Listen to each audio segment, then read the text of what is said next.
There's another term, polymorphism. Now, I'm not talking about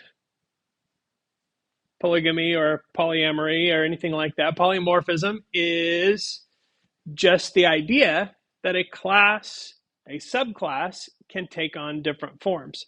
So just in a really generic way, if I have a superclass that's some kind of weird shape, I could take that shape and I could override it in subclasses where I want to do something different.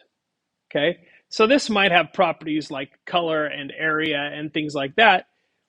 This one has a property of angles and sides, maybe, or the triangle, the height of a triangle, or the radius of a circle. All of those have different properties that are kind of overrides of the original. So in this case, what I might want to do is override,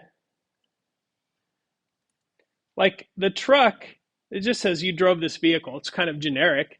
Maybe I want to make the truck more specific. Okay, so if I want to override that, I can do that by redefining it, print.